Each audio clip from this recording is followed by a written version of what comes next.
కార్యములను మన హృదయంలో ఉంచుకొని అడిగినట్లయితే మన ప్రార్థనలకు జవాబు ఇవ్వాలి. కీర్తన గ్రంథము 78వ కీర్తన 4వ వచనం 34 చదువుతున్నాను. వారిని ఆయన సంబంధించినప్పుడు వారు ఆయనను వెలిగి వారు తిరిగి హృదయంలో వారి కుమారుడిని అనగా ఉత్సాహాలను సంహరించినప్పుడు వారు దేవుని వెతుకున్నారు, హృదయపూర్వకంగా దేవుని పరిమాణం. అయితే 35వ వచనం, దేవుడు తమకు ఆశ్రయమనియు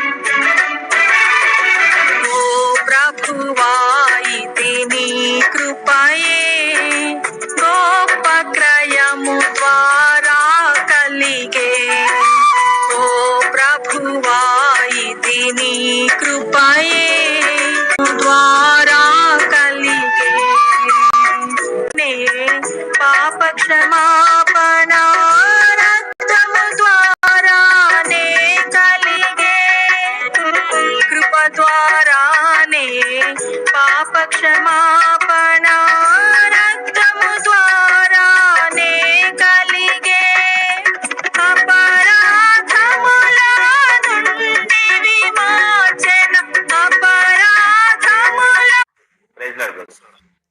హలో అచ్చా, ప్రైజ్ రాడ్ అన్న.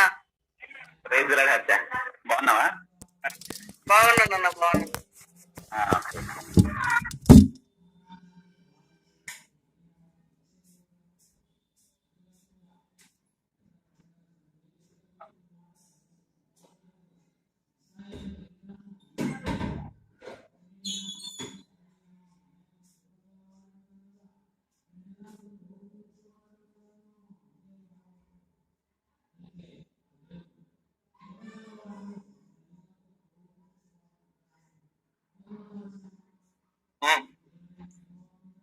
ప్రైజ్ రాడ్ అన్న, ప్రైజ్ రాడ్,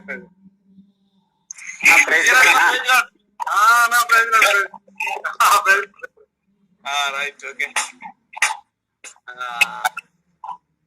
హర్ష్, ఓకే, మంచిది. అందరూ బైబిళ్ళు, నోట్బుక్లు, మరి ఒక పెన్ను అందరూ కూడా దయచేసి దగ్గర పెట్టుకోండి. వాక్యం వినేటప్పుడు మీట్లో పెట్టుకొని వాక్యం వినాలా. వాక్యం అయిపోయిన తర్వాత ఏదైనా క్వశ్చన్ అడగాలన్నప్పుడు మీట్లో తీసుకొని అప్పుడు అడగాల. బైబిల్ చదవండి అని అన్నప్పుడు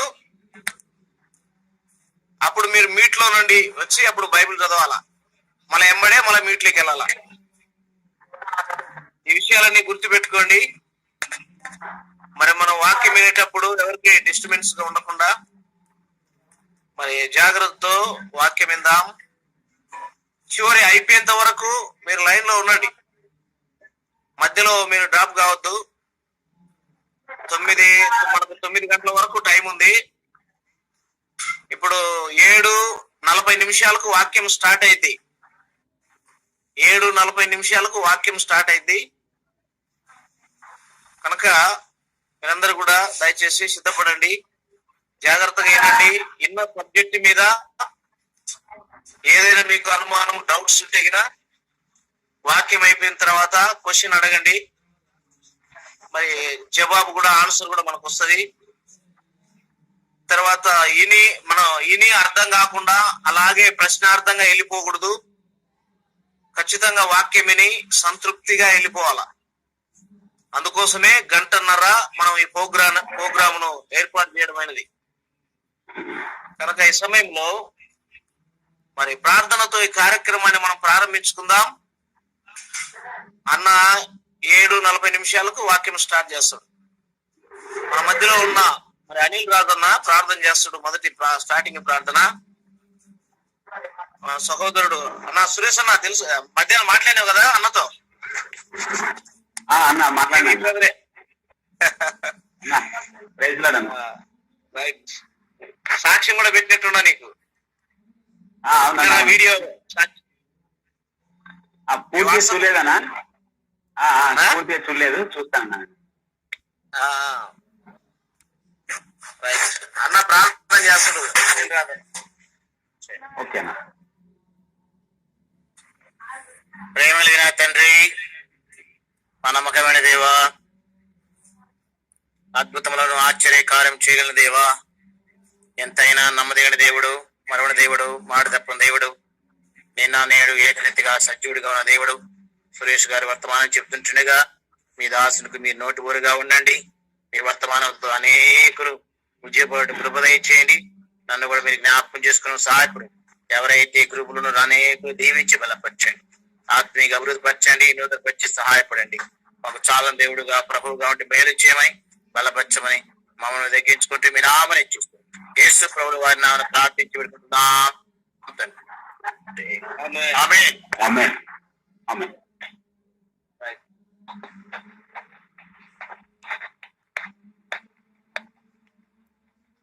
ఓకే సురేష్ అన్న, మీరు ప్రార్థన చేసుకొని మీ వాక్యం కొరకు ప్రార్థన చేసుకుని స్టార్ట్ చేయండి. ఓకేనా.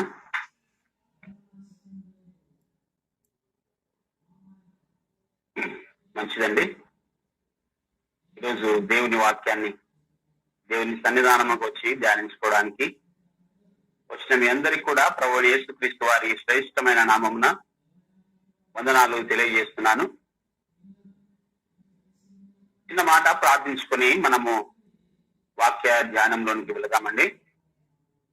అందరూ కళ్ళు మూసుకున్నట్లయితే ప్రార్థన చేసుకొని వాక్య ధ్యానంలోనికి వెళదాం. మమ్మల్ని ఎంతగానో ప్రేమించిన మా ప్రియ పరలోకపు తండ్రి, మీ పాదములకు స్తోత్రములు వందనములు చెల్లిస్తూ ఉన్నాము నాయన. ఈ దినములో ప్రత్యేకంగా ప్రభువనైనా గూగుల్ మీట్ ద్వారా మీ వాక్యాన్ని ధ్యానించుకోవడానికి ప్రభువా మీ పిల్లలమైన మాకు ఇచ్చిన ఆధిక్యతను బట్టి నీకు స్తోత్రములు వందనములు చెల్లిస్తూ ఉన్నాం. సర్వోన్నతులకు దేవా, సర్వాధికారైన ప్రభువా, మేము నిన్నటి వారమై ఉండగా మరొక దినములోనికి మాకు ప్రవేశాన్ని ఇచ్చి ఈ దినములో మిమ్మల్ని జ్ఞాపకం చేసుకోవడానికి ఇచ్చిన శ్రేష్టమైన అమూల్యమైన సమయాన్ని బట్టి నీకు స్తోత్రములు చెల్లిస్తున్నాం. ప్రభువానైనా ఈ సమయంలో నేను కేవలము ప్రభువా నిమిత్త మాత్రమే, నేను కాదు కానీ మాట్లాడేది మీరే మాట్లాడాలని మీ పరిశుద్ధాత్మని ద్వారా మాకు కావలసిన మాటలను వినిపింపచేసి ప్రభువా విన్న ప్రతి మాటను మా జీవితాలలో మేము అన్వయించుకొని మీ వాక్యము ప్రకారము మీ ఆజ్ఞల ప్రకారము మేము నడుచుకొని ఈ లోకంలో మీ కొరకు బ్రతికే పిల్లలుగా మీరు కృప చూపించాలని సహాయం చేయాలని అడుగుతున్నాము నాయన. ప్రభువా ఈ గూగుల్ మీట్ ద్వారా ఎంతమంది అయితే రావాల్సి ఉన్నారో వారందరినీ త్వరపెట్టి ప్రభువైనా జాయిన్ కావడానికి వారి మనసులను మీరు రేకెత్తించమని అడుగుతున్నాం తండ్రి.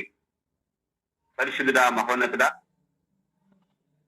వచ్చిన ప్రతి ఒక్కరిని దీవించి ఆస్వాదించమని ముందున్న సమయం అంతట్లో ప్రభువా మీ మెండైన కాపుదల కృపను మీ పరిశుద్ధాత్మ తోడును మాకు ఉంచి మేము మాట్లాడే ప్రతి మాట మా హృదయంలో మేము రాసుకొని వాటి ప్రకారం నడుచుకునే భాగ్యమును మాకు దయచేయమని మా ప్రభును మా రక్షకుడగు క్రీస్తుని యేసు నామమున ఈ ప్రార్థన అడిగి వేడుకుంటున్నాం తండ్రి. ఆమేన్. ఆమేన్. మంచిదండి. ఈరోజు నేను చెప్పబోయే మాటలు చాలా మందికి కొత్తవేమి కాదు, కానీ చాలా సార్లు విన్న మాటలని మరొకసారి మనము జ్ఞాపకం చేసుకుందాం. విన్న మాటలు మరలా మరలా మనకు వినిపిస్తున్నాడు దేవుడు, పరిశుద్ధాత్ముడు అని అనుకుంటే విన్న మాటలే కదా అని వాటిని పక్కకు పెట్టకుండా మనము ఇంకా ఏదైనా సరి చేసుకోవలసిన ఆవశ్యకత ఉందేమో అన్న విషయాలను మనము జ్ఞప్తికి తెచ్చుకొని మనము వాక్య ప్రకారం నడుచుకోవడానికి చెప్పబడుతున్న ప్రతి మాట మన హృదయంలో భద్రపరుచుకొని మరింత దేవునికి సన్నిహితులుగా ఉండాలన్నది దేవుని యొక్క ఆశ ఉన్నదన్న విషయాన్ని మీకు జ్ఞాపకం చేస్తూ ఉన్నాను. పరిశుద్ధాత్ముడు మరలా మరలా వినిపిస్తున్నాడంటే దానికి కారణము మనలో ఏదైనా దేవునికి అయిష్టమైన కార్యము ఏదైనా ఉన్నదేమో అన్న విషయాన్ని మనము జ్ఞాపకం చేసుకోవాలి. ఏమైనా దేవుని పిల్లలారా, ఈరోజు మనము బ్రతికి ఉన్నామంటే అది మన శక్తి, మన భక్తి, మనము తీసుకుంటున్న జాగ్రత్తలు ఎంత మాత్రము కాదన్న విషయాన్ని మీకు జ్ఞాపకం చేస్తూ ఉన్నాను. ఎందుకంటే భయంకరమైన పరిస్థితులలో ఉన్నప్పుడు ఎంత జాగ్రత్త తీసుకున్నా ఈ కరోనా యొక్క మహమ్మారికి బలి అయిపోతున్న వారు, మరణపు అంచుల వరకు వెళ్ళిపోతున్న వారు లేకపోలేదు. అయినప్పటికీ దేవుడు మనకు ఇచ్చిన ఈ ఆధిక్యతను బట్టి ఆయనకు మనము ఎంతైనా కృతజ్ఞతాస్తులు చెల్లించే వారముగా ఉండాలి. ప్రియమైన దేవుని పిల్లారా, వాక్య భాగంలోనికి వెళ్లే ముందర ఒక వచనాన్ని మనము జ్ఞాపకం చేసుకొని మనము ముందరికి వెళ్ళాలని ఆశపడుతూ ఉన్నాను. విలాపు కార్యములు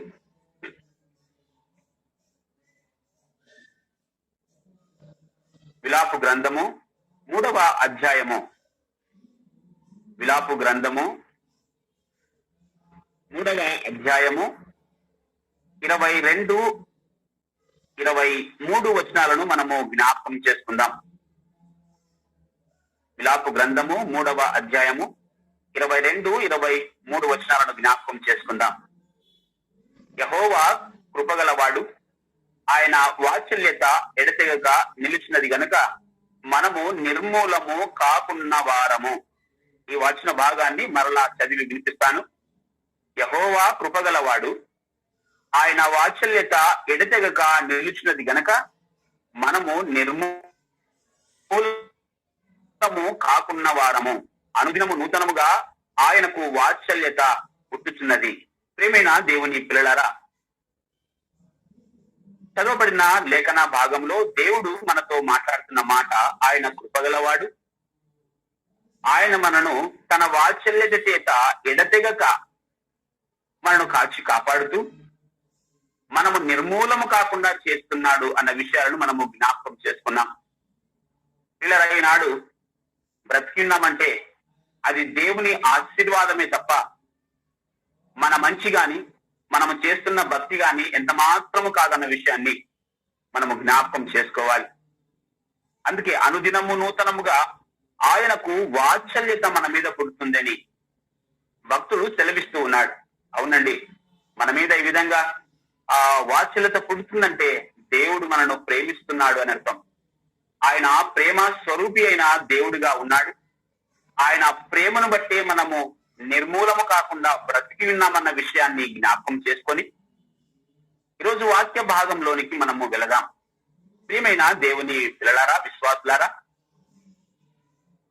ఈరోజు యేసు క్రీస్తు యొక్క అడుగు జాడలు అనే విషయాన్ని మనము ధ్యానించుకోవాలని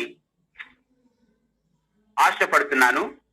పిల్లరా, మూలవాక్యాన్ని మనము జ్ఞాపకం చేసుకుందాము. పేతురు రాసిన మొదటి పత్రిక 2వ అధ్యాయము 21వ వచనము. పేతురు రాసిన మొదటి పత్రిక 2వ అధ్యాయము 21వ వచనము. క్రీస్తు కూడా మీ కొరకు బాధపడి మీరు తన అడుగు జాడల యందు నడుచుకున్నట్లు మీకు మాదిరి. మరలా ఒకసారి చదువుతండి. క్రీస్తు కూడా మీ కొరకు బాధపడి మీరు తన అడుగు జాడల యందు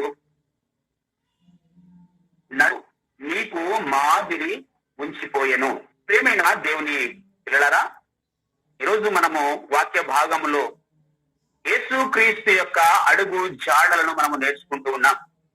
చదవబడిన లేఖనాలలో కూడా ఆయన అడుగు జాడల యందు నడుచుకున్నట్లు మీకు మాదిరి ఉంచిపోయెను అన్న విషయాలను మనము చదువుకున్నాం.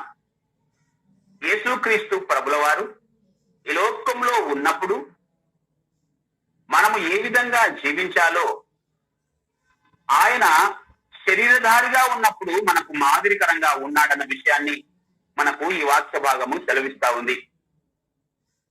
యేసుక్రీస్తు యొక్క అడుగు జాడల యందు మనము నడుచుకుంటే ఆయనను పోలి నడుచుకున్న వారముగా ఉంటామని వాక్యం సెలవిస్తా ఉంది. అందుకే క్రీస్తు యేసునకు కలిగిన ఇట్టి మనస్సు మీరు కలిగి ఉండండి అని పరిశుద్ధాత్ముడు పౌలు ద్వారా మనకు రాసిస్తున్నాడు. పిల్లరా, ఆయన అడుగు జాడలో మనము అడుగు పెట్టి నడిచినట్లయితే క్రీస్తును పోలి నడిచిన వారంగా ఉంటాం. అలా కాకుండా మన ఇష్టానుసారంగా మనకు ఏది మార్గమో మంచిదో మానవ ఆలోచన ప్రకారం ఒకవేళ నేను వెళ్ళినట్లయితే క్రీస్తు పోలికలో మనము లేమన్న విషయాన్ని మనము జ్ఞాపకం చేసుకోవాలి. అది దేవుడు ఆశించడం లేదు మన నుంచి. ఆయనలో ఉండాలని, ఆయనతో బ్రతకాలని, అందుకే ఆయన అడుగు జాడల యందు నడుచుకునేటట్టుగా ఆయన మాదిరి ఉంచిపోయినట్టుగా మనము కూడా అట్టి జీవితాన్ని కలిగి జీవించాలని దేవుడు కోరుకుంటూ ఉంటున్నాడు. పిల్లరా, అలాగైతే క్రీస్తు యొక్క అడుగు జాడలు ఏంటివి, అసలు ఏమి క్రీస్తు యొక్క అడుగు జాడలు ఏమి అని మనము ఆలోచిస్తే, పిల్లరా, మొట్టమొదటిగా క్రీస్తు యొక్క అడుగు జాడ అనేది విధేయతను గురించి మనం నేర్చుకుందాం. మొట్టమొదటి అడుగు జాడ విధేయత. పిల్లరా, యేసుక్రీస్తు ప్రభుల వారిని మనము తన జీవితంలో గమనించినప్పుడు యేసుక్రీస్తు ప్రభుల వారు తన జీవితంలో తల్లిదండ్రులకు విధేయుడై జీవించినట్లుగా మనకు లేఖన భాగాలు సెలవిస్తా ఉన్నాయి. లూకాసు వార్త 2వ అధ్యాయము 41 నుంచి 51 వచనాల వరకు మనము గమనిస్తే ఆ యొక్క వచన భాగాలలో ఒకానొక సందర్భంలో యెరూషలేము ప్రాంతంలో జరిగిన సందర్భాన్ని గుర్తు చేస్తూ కింది వచనాలలో మనకు చెప్తున్న మాట, ఆయన తల్లిదండ్రులకు లోబడి ఉండెను అని మనం చూస్తున్నాం. చివరి భాగంలో 41వ వచనం నుంచి 51వ వచనం వరకు చదివినప్పుడు ఈ లేఖన భాగాలు మనకు అర్థమవుతాయి. తల్లిదండ్రులకు ఆయన లోబడి ఉన్నాడు, తల్లిదండ్రులకు ఆయన విధేయత చూపించాడని మనము నేర్చుకుంటున్నాం. యేసుక్రీస్తు అడుగు జాడలను మనము నడుచుకునే వారంగా ఉన్నప్పుడు యేసుక్రీస్తు ప్రభుల వారు ఏ విధంగా అయితే విధేయత చూపి బ్రతికాడో, ఎవరెవరికి విధేయత చూపుతూ ఆయన జీవితంలో బ్రతికాడో మనము కూడా ఆ విధమైన జీవితాన్ని కలిగి ఉండాలన్నది దేవుని యొక్క ఆశ. అందుకే ఆయన అడుగు జాడల యందు నడుచుకున్నట్లు అని మాట్లాడుతున్నాడు. మనకు మాదిరి ఉంచిపోయిన ఆ జాడ విధేయత అనే జాడ. ఆ విధేయత అనే జాడను మనము కూడా మన జీవితంలో అన్వయించుకున్నప్పుడు దేవుని స్వారూప్యములోనికి, ఆయన అడుగు జాడలలో అడుగు పెట్టే వారముగా ఉంటామన్న విషయాన్ని మనము జ్ఞాపకం చేసుకోవాలి. ప్రియమైన దేవుని పిల్లలారా, రోమీలకు రాసిన పత్రిక 5వ అధ్యాయము, రోమీలకు రాసిన పత్రిక 5వ అధ్యాయము 19వ వచనాన్ని గమనించినట్లయితే, రోమీలకు రాసిన పత్రిక 5వ అధ్యాయము 19వ వచనాన్ని, ఏలైనగా ఒక మనుష్యుని అవిధేయత వలన అనేకులు పాపులుగా ఎలాగూ చేయబడిరో అలాగే ఒకని విధేయత వలన అనేకులు నీతిమంతులుగా చేయబడదురు. అవునండి, యేసుక్రీస్తు వారు విధేయత చూపించి కలువరి గిరి గనుక ఆయన వెళ్ళాడు గనుక మనమంతా కూడా రక్షింపబడ్డామన్న విషయాన్ని మనము జ్ఞాపకం చేసుకోవాలి. యేసుక్రీస్తు ప్రభుల వారి యొక్క విధేయత వలన మనము రక్షించబడ్డాం. ఒకని అవిధేయత వలన లోకంలోనికి పాపం వచ్చింది. అలాగే యేసుక్రీస్తు వారి విధేయత వలన ఆ పాపం నుంచి మనము విడుదల పొందామన్న విషయాన్ని మనము జ్ఞాపకం చేసుకోవాలి. అలాగైతే ఇట్టి విధేయత, యేసుక్రీస్తు ప్రభుల వారు చూపించిన విధేయత నేను ఈ లోకంలో చూపించే వారంగా ఉంటుంది.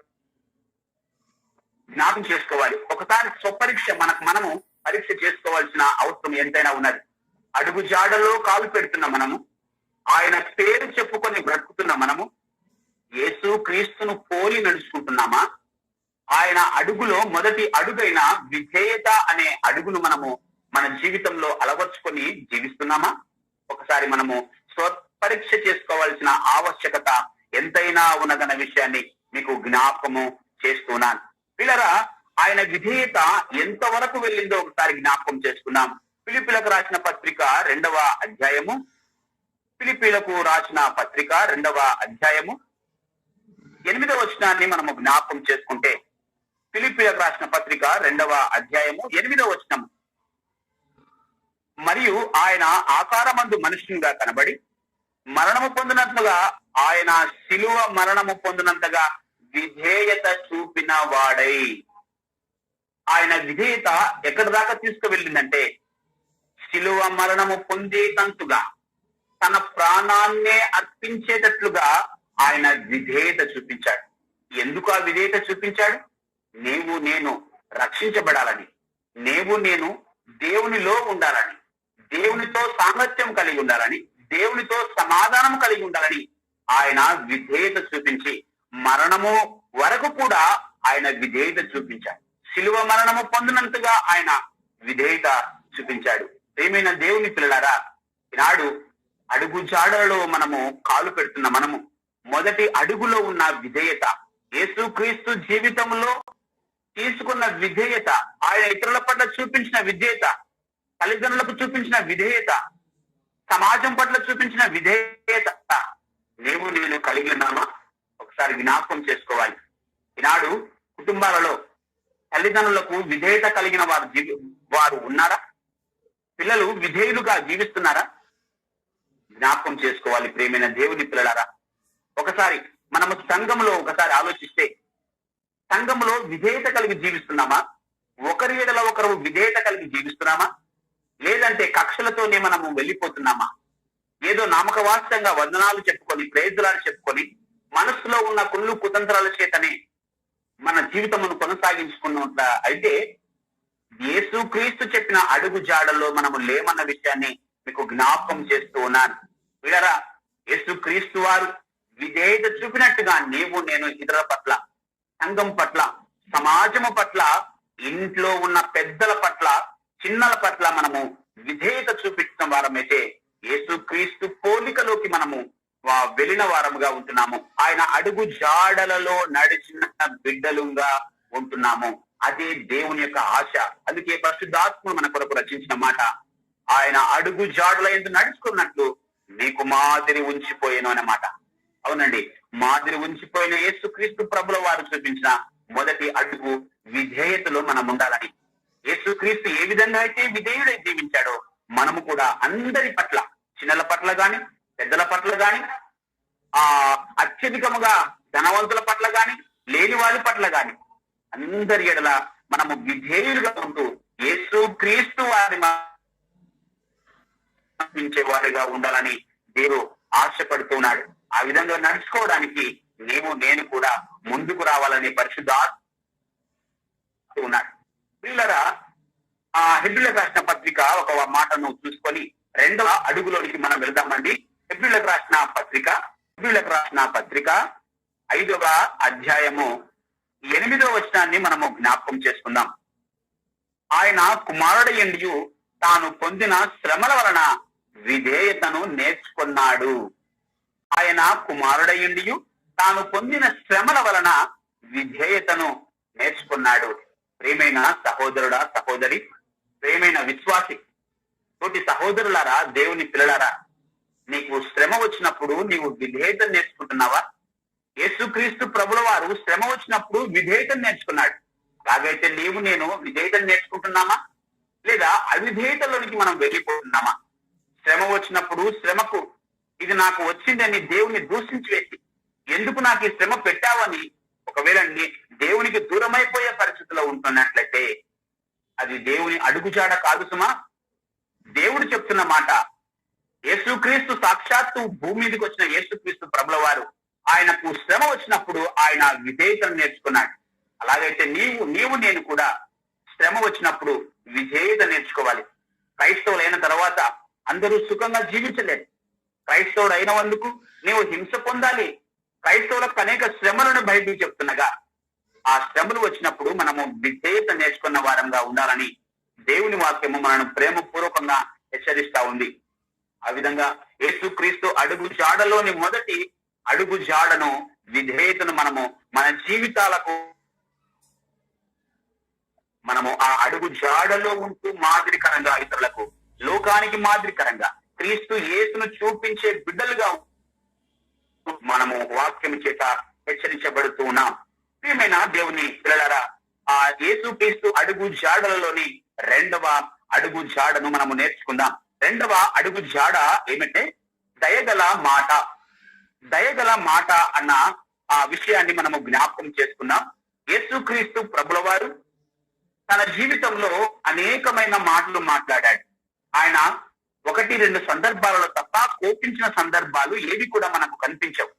లూకాసు వార్త 4వ అధ్యాయము, లూకాసు వార్త 4వ అధ్యాయము 22వ వచనాన్ని మనము జ్ఞాపకం చేసుకుందాం. లూకాసు వార్త 4వ అధ్యాయము 2వ వచనము. అప్పుడందరూ ఆయనను గూర్చి సాక్ష్యమిచ్చుచు ఆయన నోరు నుండి వచ్చిన దయగల మాటలకు పడి అని మాట్లాడుతున్నాడు. ప్రియులరా, యేసుక్రీస్తు ప్రభువారు ఎక్కడ మాట్లాడినప్పటికీ ఆయన మాట ఆశ్చర్యంగా ప్రజలను చేసింది, ఆశ్చర్యానికి గురి చేసింది. ఎందుకంటే ఆయన మాటలో దయ ఉంది, ఆయన మాటలో ప్రేమ ఉంది, ఆయన మాట దయగల మాట కాబట్టి అనేకులు అందరూ ఆశ్చర్యపడిపోయారు. యేసుక్రీస్తును ధరించుకొని జీవిస్తున్న నీవు నేను మన మాటలు ఏ విధంగా ఉన్నాయో మనము పరీక్షించుకోవాల్సిన ఆవశ్యకత ఉందన్న విషయాన్ని మీకు జ్ఞాపకం చేస్తూ ఉంటున్నాను.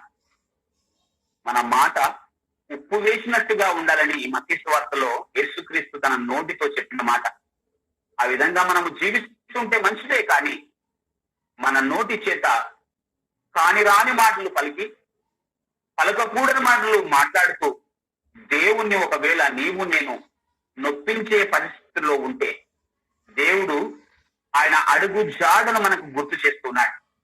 యేసుక్రీస్తు యొక్క మనస్సును మీరు కలిగి ఉండండి అని చెప్పిన ఆ వాక్యమే ఈ అడుగు జాడ, దయగల మాట అనే అడుగు జాడ నీవు నేను కూడా మన జీవితంలో అలవర్చుకోవాలని, అలాంటి మాటలు పలకడానికి ఇష్టపడాలని దేవుడు మనకు జ్ఞాపకం చేస్తూ ఉన్నాడు. పిల్లరా, ఎఫెసీయులకు రాసిన పత్రిక 4వ అధ్యాయము, ఎఫెసీయులకు రాసిన పత్రిక 4వ అధ్యాయము 29వ వచనాన్ని మనము జ్ఞాపకం చేసుకున్నాం. ఎఫెసీయులకు రాసిన పత్రిక 4వ అధ్యాయము 29వ వచనం. వినువారికి మేలు కలుగునట్లు తరమును బట్టి క్షేమావృద్ధికరమైన అనుకూల వచనమే పలుకుడి గాని దుర్భాష ఏదైనాను మీ నోట కుడి అని దేవుడు ఆజ్ఞారూపకంగా చెప్తున్నట్టుగా లేదా ఈ మాట? దుర్భాష ఏదియో నీ నోట రానియకుడి అని మాట్లాడుతున్నాడు. వీళ్ళరా, అలాగైతే ఈ సమాజంలో జీవిస్తుండగా, ఈ లోకంలో జీవిస్తూ ఉండగా నీ నోరు నా నోరు ఏ విధంగా ఉదయంలో కలిసిపోయి అన్నిలతో కలిసిపోయి బూతులు మాట్లాడే పరిస్థితిలోనికి వెళ్ళిపోతున్నావా? అలాగైతే దేవుడి వాక్యం హెచ్చరిస్తా ఉంది ఈ రోజు. యేసుక్రీస్తు అడుగు జాడ దయగల మాట. ఆ దయగల మాట నీవు నేను కూడా, అలాంటి ప్రవర్తన నీవు నేను కూడా కలిగి ఉండాలని దేవుని వాక్యం సెలవిస్తా ఉంది. అందుకే దేవుడు సెలవిస్తున్నాడు, దుర్భాష ఏదైనానో మీ నోట రానియకుడి అని మాట్లాడుతున్నాడు. ఎన్ని దుర్భాషలు వచ్చినాయి నీ నోట గతించిన కాలంలో, ఎన్ని దుర్భాషలను మాట్లాడినావు. దేవుని ఎంతగా బాధ పెట్టిన పరిస్థితులు ఉన్నాయో ఒకసారి జ్ఞాపకం చేసుకో.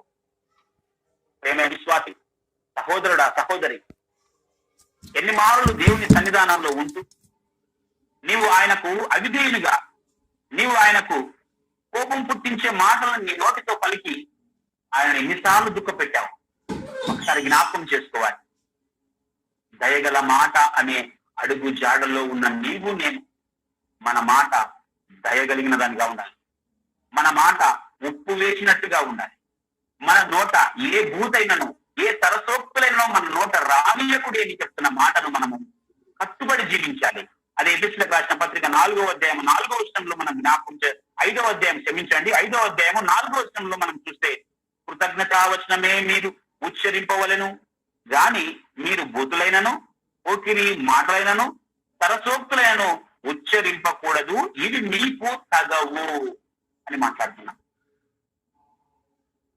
ఏమైనా దేవుని పిల్లలారా, ఇవి మీకు తగవు అని మాట్లాడుతున్నాడు. ఎందుకు మీకు తగవు అంటే, మీరు పరిశుద్ధమైన రక్తం చేత, యేసు అమూల్యమైన రక్తము ద్వారా మనము ప్రత్యేకించబడిన వారము. క్రీస్తు రక్తము చేత మనం విమోచించబడిన వారము, లోకానికి వేరైన వారము. అందుకే ఇవి మీకు తగవు అని మాట్లాడుతున్నాడు. వేరా ఇవి చెప్పగా మనకు ఒకవేళ వాటిని మన హృదయంలోకి చొచ్చుకొని పోయేటట్టుగా ఒకవేళ నీవు నేను ఉన్నామా? ఒకసారి సహోదరి సహోదరుడా, దయగల మాట అనే అడుగు జాడలో నీవు నడవాలనుకుంటే క్రీస్తు యేసునకు కలిగిన ఇట్టి మనస్సు మీరును కలిగి ఉండుడి అని చెప్పిన మాట నీలో నాలో నెరవేరవలసి ఉందిగా నీకు జ్ఞాపకం చేస్తూ ఉన్నాను. యేసుక్రీస్తు ప్రభుల వారు ఎక్కడ కూడా ఆయన దేవాలయంలో ఒక చోట తప్ప మరెక్కడ కూడా కోపపడినట్టుగా, ఎక్కడ కూడా ర్యాష్గా మాట్లాడినట్టుగా మనకు కనిపించదు. అలాగైతే నీవు నేను ఏ విధంగా జీవిస్తున్నాను? క్రీస్తును ధరించుకొని జీవిస్తున్న మనము గళితులకు రాసిన పత్రిక 3:27 ప్రకారం మీరు క్రీస్తును ధరించుకొని జీవించారు. ఎట్లా జీవించారు? బాప్తిస్మం ద్వారా మనము క్రీస్తు యేసును ధరించుకొని జీవిస్తున్న వారము. వీళ్ళరా, క్రీస్తును ధరించుకోవడం అంటే ఒక మాటలో చెప్పాలంటే ఈ పై వస్త్రమే యేసుక్రీస్తు ప్రభు ఉండాలి. మనము ఈ చొక్కాను మనము ధరించుకున్నామంటే మన శరీరాన్ని కప్పి పెట్టుకున్నామని అర్థం. వస్త్రము ధరించుకున్నామంటే మన శరీర భాగాన్ని మనం కప్పి పెట్టుకోనన్నాం. మరి యేసుక్రీస్తును బాప్తిస్మం ద్వారా ధరించుకున్న నీవు నేను ఒకవేళ ఎట్టి అడుగు జాడ మనలో లేకపోతే మనము బట్టలు లేని వారం అయిపోతామేమో. నీకు జ్ఞాపకం చేస్తున్నాను ప్రేమైన దేవుని పిల్లలారా. కాబట్టి యేసుక్రీస్తు చెంతకు వచ్చిన మనము, ఆయన పేరు పెట్టుకుని బ్రతుకుతున్న మనము, ఆయన అడుగు జాడలలో మనము కూడా అడుగు పెట్టే వారిగా ఉండాలని ఈ రాత్రికాలం వేళలో మనందరిని దేవుడు పిలుస్తూ ఉన్నాడు. ఆయన అడుగు జాడలలోనికి, ఆయన మాదిరిగా ఉంచిపోయిన అడుగు జాడల్లోనికి మనందరిని పిలుస్తూ ఉన్నాడు. పిల్లరా, రెండవదిగా దయగల మాట, మూడవదిగా ఒక ప్రాముఖ్యమైన మాట ప్రేమ. పిల్లరా, మొదటిది విధేయత, రెండవ అడుగు జాడ దయగల మాట, మూడవ అడుగు జాడ ప్రేమ. ఈ ప్రేమను వర్ణించడానికి మన తరం కాదండి. ఈ దేవుని ప్రేమను మనము వర్ణించడానికి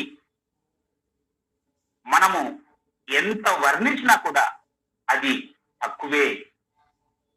ప్రేమ స్వరూపి అయిన దేవుడు అంత ప్రేమను నీ ఎడల నా ఎడల చూపిస్తూ ఉన్నాడు. పిల్లరా, ఆయన ప్రేమ ఎల్లలు లేని ప్రేమ, ఆయన ప్రేమ సరిహద్దులు లేని ప్రేమ. దేవుడు లోకములు ఎంతో ప్రేమించాడు. ఎంతో అన్న మాటకు ఫుల్ స్టాప్ లేదండి. ఎంతో ప్రేమించాడు మన ఆయన. అలా ప్రేమించిన ఆయనను కలిగి ఉన్న నీవు నేను క్రీస్తు చూపించిన ప్రేమను చూపించలేకపోతే ఆయన పోలికలో లేని వారమే అన్న విషయాన్ని ఇప్పుడు జ్ఞాపకం చేస్తూ ఉన్నాను. ప్రేమ పిల్లరా, యేసుక్రీస్తు ప్రభుల వారు శరీరధారిగా ఉన్నప్పుడు ఆయన అనేక మందిని ప్రేమించాడు. రోగులను ప్రేమించాడు, వ్యాధిగ్రస్తులను ప్రేమించాడు, అనేకులను ఆయన ప్రేమించాడు. కుష్ఠ రోగులను సహితము ఆయన ప్రేమించాడు. లూకాసు వార్త 5వ అధ్యాయం 12వ వచనంలో ఆయన కుష్ఠ రోగుని ప్రేమించి శుద్ధుడవు కమ్ము అని పలికిన మాటను మనము జ్ఞాపకం చేసుకోవచ్చు. వీళ్ళరా, ఆయన ఆ కుష్ఠ రోగుని ప్రేమించాడు గనక అతన్ని బాగు చేశాడు, అతన్ని శుద్ధిపరిచాడు. ఆయన ప్రేమ నీవు నేను కలిగినట్లయితే, అట్టి ప్రేమ యేసుక్రీస్తు వారు చూపించిన ప్రేమ నీవు నేను కలిగి ఉన్నట్లయితే ఆయన స్వారూప్యంలోనికి మార్చబడిన వారమని మనకు ఇదే ఆనవాలు.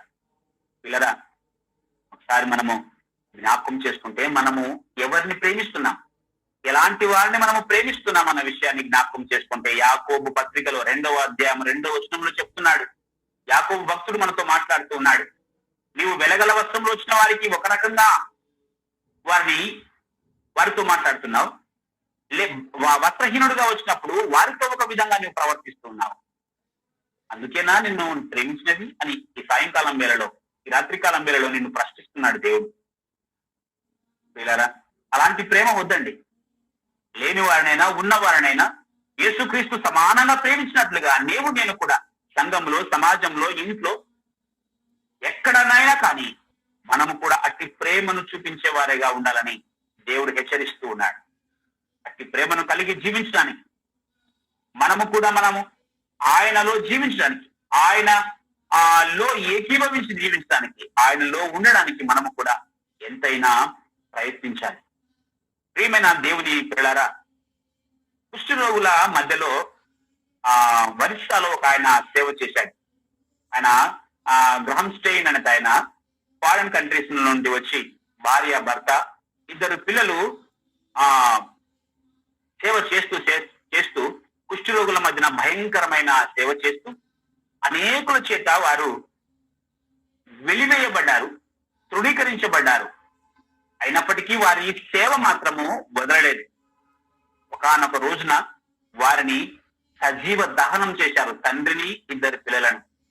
పిల్లరా, తండ్రిని, 2 పిల్లలను సజీవ దహనం చేసినప్పుడు బ్రతుకున్న భార్య చెప్పిన మాట, ఆ సమాజంలో ఉన్న వారు ఆ సజీవ దహనం చేసిన వారిపై కేసు పెట్టమని ఆమెను ప్రోత్సహించినప్పుడు ఆమె చెప్పిన మాట, నేను క్రీస్తుని పోలి నడుచుకుంటున్నాను, వారిని విడిచిపెట్టండి, వారి మీద ఎటువంటి కేసు కూడా మీరు పెట్టొద్దండి అని ఆమె చెప్పిన మాట. అందులో ప్రేమ కనిపించడం లేదా? ఏమైనా దేవుని పిల్లలారా, ఇలాంటి జీవిత సత్యాలు ఎన్నో మన ఎదుట ఉన్నాయి. వీరంతా కూడా యేసు క్రీస్తును ఆయన అడుగు జాడలో కాలు పెడుతూ నడిచిన వారు. నాడు నీవు నేను కూడా ఆ విధంగా జీవించాలి. క్రీస్తు ప్రేమను మనము కలిగి జీవించాలి. క్రీస్తు ప్రేమ ఉన్నాడు గనక ఆ ప్రేమను నీవు నేను ఇతరులకు చూపించేటట్టుగా ఉండాలి. నాకు ఆ పూర్వ దినాలలో మిషనరీస్ గా వచ్చిన వారందరూ కూడా యేసు క్రీస్తు సువార్తతో పాటు ఎంతో ప్రేమను చూపించారు. ఆ ప్రేమ చేత వారు ఆకర్షించబడ్డారు, అనేకులను ఆకర్షించారు, తర్వాత దేవునికి శిష్యులుగా చేశారు. అలాంటి సేవ నీవు నేను చేయడానికి ఇష్టపడాలని దేవుడు నిన్ను నన్ను కోరుతున్నాడు. పిల్లరా, ఆయన ప్రేమించిన విధముగా మనము కూడా ఇతరులను ప్రేమించే వారిగా ఉండాలని దేవుడు చెప్తున్నగా మనము ఎలా జీవిస్తున్నామో దేవుడు మనకు జ్ఞాపకం చేస్తూ ఉన్నాడు. మనము యోహాను సువార్త 3వ అధ్యాయము 19వ వచనంలో దేవుడు లోకము ఏ విధంగా ఉందో మనకు తెలుపుతున్నాడు. ఆ తీర్పు ఇదే. యోహాను సువార్త 3వ అధ్యాయము 19వ వచనము, లోకములోనికి వెలుగు లోకములోనికి వచ్చెను గాని తమ క్రియలు చెడ్డవైనందున, వెలుగు లోకంలోనికి వచ్చెను గాని తమ క్రియలు చెడ్డవైనందున మనుష్యులు వెలుగును ప్రేమింపక చీకటినే ప్రేమించిరి. ప్రేమైన దేవుని పిల్లారా, లోకమంతా కూడా ఆ వెలుగును కనుగొనలేక, యేసుక్రీస్తు ప్రభువాల్ని కనుగొనలేక చీకటిని ప్రేమిస్తూ ఉంది. అలాగైతే ఆ చీకటిని పాలద్రోలడానికి నీవు నేను నడుము కట్టాలి. యేసుక్రీస్తు రక్తం ద్వారా అభిషేకించబడిన మనము, ఆయన లోనికి వచ్చిన మనమంతా కూడా ఆ చీకటిని పారద్రోలే పరిస్థితిలోనికి మనము రావాలి, మన నడుము కట్టుకోవాలని దేవుడు సెలవిస్తూ ఉన్నాడు. నీవు దేవుణ్ణి ప్రేమిస్తున్నావు అనడానికి రుజువు నీవు దేవుని ఆజ్ఞలను గైకొనాలని సెలవిస్తూ ఉన్నాడు దేవుడు. అది యోహాను సువార్త 14వ అధ్యాయము 15వ వచనాన్ని మనము జ్ఞాపకం చేసుకున్నాం. 14వ అధ్యాయము 15వ వచనము, మీరు నన్ను ప్రేమించిన ఎడల నా ఆజ్ఞలను గైకొందురు అని మాట్లాడుతున్నాడు. పిల్లరా, క్రీస్తు యేసు ప్రభుల వారి యొక్క అడుగు జాడ ప్రేమ అనే అడుగు జాడ అయితే, ఆ అడుగు జాడలో నీవు నేను ఒకవేళ ఉన్నట్లయితే, ఉన్నామా? ఉంటే ఆయన ఆజ్ఞలను గైకొనే వారంగా ఉండాలి. ఆయన ప్రేమలో మనము ఉంటున్నామని దేవుని యొక్క ఆజ్ఞలను మనము గైకొనకుండా ఉన్నట్లయితే, ఆ ప్రేమలో నీవు నేను లేని విషయాన్ని మీకు జ్ఞాపకం చేస్తూ ఉన్నాను. ప్రేమైన దేవుని పిల్లలారా, ఆయనను ప్రేమించిన ఎడల ఆయన ఆజ్ఞలను గైకొనవలెను అని దేవుని వాక్యం సెలవిస్తావు. 3వ అడుగుజాడ ప్రేమ అనే అడుగుజాడ. నీవు నేను ప్రేమ కలిగి జీవిద్దామా? యేసుక్రీస్తు వారు తన ప్రాణము పెట్టినంతగా ప్రేమ కలిగి జీవించాడు. ప్రాణము పెట్టాడు మన కొరకు. అలాగైతే ఆయన మాదిరిగా ఉంచిపోయిన అడుగు జాడల్లో నీవు కూడా నిలవాలి. మరణము వరకు కూడా మనము ప్రేమించే వారిగా ఉండాలి. పిల్లరా, కొరింథీయులకు రాసిన మొదటి పత్రికలో దేవుడు సెలవిస్తున్న మాట ఒకసారి జ్ఞాపకం చేసుకుందాం. కొరింథీయులకు రాసిన పత్రిక మొదటి కొరింథీయులకు రాసిన పత్రిక 14వ అధ్యాయము మొదటి వచనము మొదటి వరుస, ప్రేమ కలిగి ఉండుటకు ప్రయాస పడుడి అని మాట్లాడుతున్నాడు. దేనికోసము ప్రయాసపడాలి? ప్రేమ కలిగి ఉండడం కొరకు మనము ప్రయాసపడాలి అని మాట్లాడుతున్నాడు. మన ప్రయాస దేనికి? ఈనాడు క్రైస్తవులుగా జీవిస్తున్నాము, సంఘాలలో ఉంటున్న మనము మన ప్రయాస దేనికి? నీ జీవనోపాధి కొరకే నీ ప్రయాస అంతా కూడా చెల్లి చేస్తున్నావు. కానీ దేవుని పని కొరకు, దేవుని ప్రేమ కొరకు, దేవుడు చెప్పినట్లుగా ప్రేమ కలిగి ఉండుటకు ప్రయాసపడుడని చెప్పిన మాటకు నీ హృదయంలో, నా హృదయంలో చోటుందా? జాగ్రత్త సుమా. ఈ రాత్రి కాలం వేళలో నిన్ను ప్రశ్నిస్తున్నాడు దేవుడు. ప్రయాస పడాలి. దేనికోసం ప్రయాస? నీవు బ్రతకడానికి కాదు, నీ కుటుంబం కోసమే మాత్రమే కాదు, నీ వ్యక్తిగత జీవితం కోసం మాత్రమే కాదు.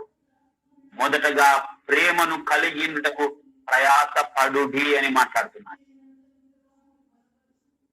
మన ప్రయాస ఎత్తుపోతుందో మనము జ్ఞాపకం చేసుకోవాలి. ప్రేమించే వారిగా ఉండాలని దేవుడు పిలుస్తూ ఉన్నాడు.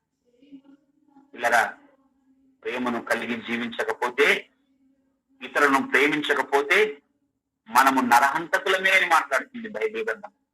1 యోహాను రాసిన పత్రిక 3వ అధ్యాయము 15వ వచనంలో, నీవు సహోదరుని ప్రేమించని యెడల నీవు నరహంతకుడవే అని మాట్లాడుతుంది. మరి యేసుక్రీస్తు వారు చూపించిన ప్రేమ నీలో, నాలో ఉందా? నీ సహోదరుని సహితము నువ్వు ప్రేమించాలి. నీ సహోదరుని నువ్వు దూషించినట్లయితే నీవు నరహంతకుడవే అని మాట్లాడుతుంది. ఎవరు సహోదరులని మాట్లాడొచ్చు మనం? నీ తోడ పుట్టిన వారు మాత్రమే కాదండి సహోదరులు. క్రీస్తు యేసు ద్వారా మనమంతా కూడా సహోదరులము. మనమంతా ప్రపంచంలో ఉన్న ప్రతి మానవులము కూడా మనమంతా సహోదరులం అన్న విషయాన్ని మీకు జ్ఞాపకం చేస్తాం. మరి మన ప్రేమ అందరి మీద చూపిస్తున్నామా? మన వరకే చూపించుకుంటున్నామా? పిల్లరా, జ్ఞాపకం చేసుకోవాలి. మనం ఒకసారి పరీక్ష చేసుకోవాలి. ఏ విధంగా జీవిస్తున్నాం? సహోదరులను, ఇంట్లో సహోదరులను ప్రేమిస్తున్నామా? బయటి సహోదరులను ప్రేమిస్తున్నామా? అన్యజనులుగా ఉంటున్న సహోదరులను ప్రేమిస్తున్నామా? వారిని ప్రేమించి క్రీస్తులోనికి తీసుకుని రావడానికి మనం ప్రయత్నిస్తున్నామా? సంఘములో ప్రేమ ఉందా? సంఘ సహవాసములో ప్రేమ ఉందా? ఒకవేళ ఇవన్నీ లేకపోతే రోజు నీకు దేవుడు పిలుస్తున్నాడు. ఇలాంటి ప్రేమ నేను కలిగి ఉండడానికి ఆయన పిలుస్తున్నాడు. రాగలవా? ఈ రాత్రి కాలం వేళలో నీవు రాగలవా? ప్రేమైన దేవుని పిల్లలారా, సహోదరుని ప్రేమించకపోతే నరహంతకుడేని చెప్తున్న బైబిలు నరహంతకులకు పరలోకము లేదు అని ప్రకటన గ్రంథం 22వ అధ్యాయం 15వ వచనంలో దేవుడు సెలవిస్తూ ఉన్నాడు. నా సహోదర ప్రేమ ఎక్కడ? నేను సహోదరుని ప్రేమించకపోతే నరహంతకుడుగానే మారిపోతామేమో. అలాగైతే నీకు నాకు పరలోకంలో స్థానము లేదని దేవుడు సెలవిస్తున్నాడు. పిల్లరా, ఎన్ని మార్లు ఈ వాక్య భాగాలు మనం విని ఉంటాం. ఒకవేళ మనలో జీవితాల్లో సరి చేసుకోవాల్సిన ఆవశ్యకత, సరి చేసుకునే ఇంకా ఏదైనా లోటుపాటు ఏదైనా ఉందేమో మనం ఒకసారి జ్ఞాపకం చేసుకొని సరి చేసుకోవాల్సిన వాటిని అన్నిటి మనము సరి చేసుకొని యేసు క్రీస్తు అడుగు జాడలలో మనం ఉండాలని ప్రేమపూర్వకంగా మీకు హెచ్చరిస్తూ ఉన్నాను. ఆయన మాదిరిగా ఉంచిపోయిన జీవితాన్ని నేను కలిగి జీవించాలని వాక్యము చేత హెచ్చరించబడుతున్నా. పిల్లరా, 3 అడుగు జాడలను,